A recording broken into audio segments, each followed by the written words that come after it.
Donald Trump has a full plate. He's brokering talks in Ukraine, he's pushing for progress in Gaza, and he's fighting a global tariff war. It's a busy slate for anyone. But even amid this chaos, Trump is adding a new area of focus, and it concerns India. The US president is making a series of moves. In Pakistan, he has reset the old ties. In Iran, he is sanctioning a key port project. And in Afghanistan, he is seeking the return of a strategic base. Basically, it's a major push into India's neighbourhood. Let's look at each move, starting with Iran, where India is building a strategic port. It is located in the southern city of Chabahar.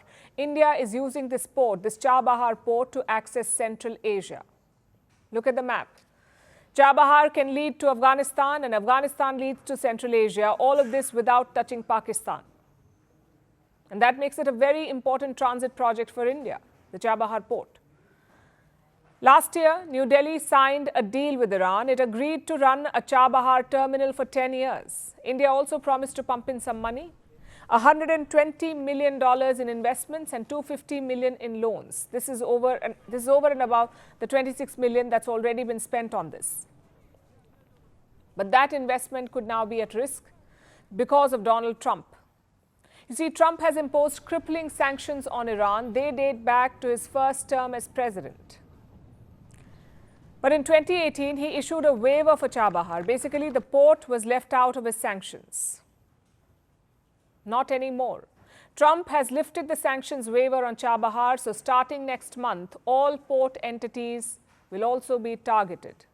Say you finance parts of this port or you operate a terminal, then you will face the same sanctions as Iran. And this puts India in a bind. If you continue the project, you face US sanctions. If you abandon the project, you hurt Iran. So which way will India go? New Delhi says it is studying the US decision. You would have seen the press statement which was issued by the US side yesterday on revocation of sanctions waiver that applies to Chabahar port. We are presently examining the implications that this revocation has for India.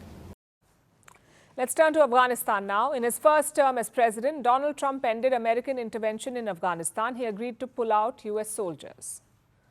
Today, there are no US troops or assets in Afghanistan. Again, that may not be the case for long because Trump is now openly demanding a crucial base in the country. He wants the Bagram base just north of Kabul. It used to be the center of American power in Afghanistan. Trump says his original plan was to leave Afghanistan but retain Bagram. So he wants it back from the Taliban. Why? Well, he revealed the reason too. We're going to leave Afghanistan, but we're going to leave it with strength and dignity. And we're going to keep Bagram, the big air base, one of the biggest air bases in the world. We gave it to them for nothing.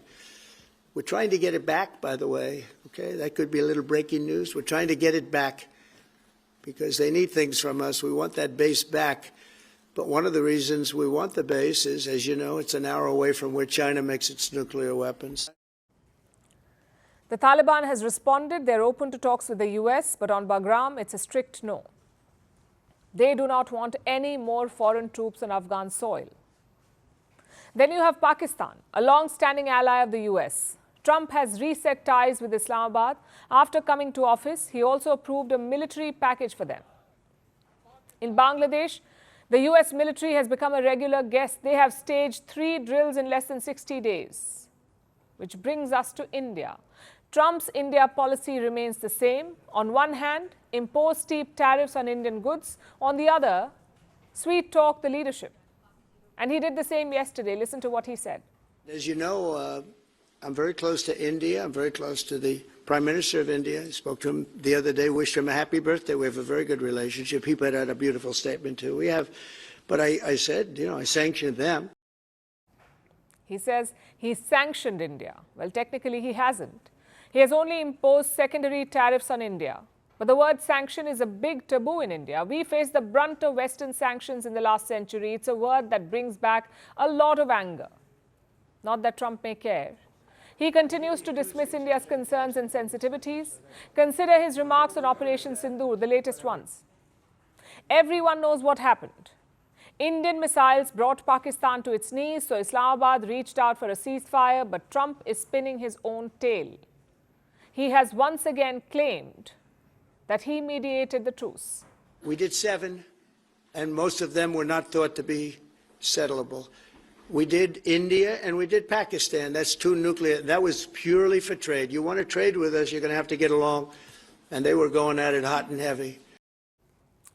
So India clarified again. It has repeatedly pushed back against Trump's claims, and it did so again today. New Delhi said there was no role for a third party between India and Pakistan. जहाँ तक third party की बात है, इसके बारे में हम लोगों ने बड़ा स्पष्ट रूप से पहले भी कहा है और आज भी कहेंगे कि जो द्विपक्षीय मुद्दे हैं भारत और पाकिस्तान के बीच में, इसमें थर्ड पार्टी का कोई रोल नहीं है. तो उसको फिर से मैं एक बार रेखांकित करना चाहता हूँ और स्पष्ट कर देना चाहता हूँ. There is absolutely no role for third party mediation in India Pakistan issues. Which brings us to the broader question: why is Trump so interested in India's neighbourhood? He's targeting Indian interests in Iran, he's seeking a military presence in Afghanistan, and he's resetting ties with Pakistan. The question is why? Obviously, there is a China angle. Trump himself admitted that yesterday. He said he wants Bagram to keep tabs on a Chinese testing site. Same in Pakistan. He clearly wants to blunt Chinese influence in Pakistan, but in the process, he's hurting his ties with India. Does this represent a bigger pivot in Washington's approach? Until now, India was the cornerstone of America's China policy. Their leaders openly admitted it. They pitched India as a counterweight to China. Of course, New Delhi was not interested. India refused to become a pawn for US leaders. Is that why Trump is looking at Pakistan, Afghanistan and Iran to weaken China's grip on Asia? The fact is, we can't be sure. But here's what we can say. Trump's interest in South Asia is bad news, especially right now. This whole region is going through a churn. In recent years, governments have fallen in Sri Lanka, Bangladesh and Nepal. The last thing we need is American intervention. Let's see how India navigates this challenge. Firstpost now available in 9 languages on YouTube. English, Stands at $36 trillion. French, Le FMI, comme German, Geschäftsführenden Direktor, Hindi, $30 trillion ka karjo. Indonesian, Pemerintah tanpa pemeriksaan. Italian, Sekali radikali. Japanese, 4兆ドル以上も Portuguese, por causa do próprio balanço patrimonial. Spanish. Beautiful bill. Go to Settings, click on Audio Track and select a language of your choice. Be the first to know what's happening around you in your first language. Firstpost.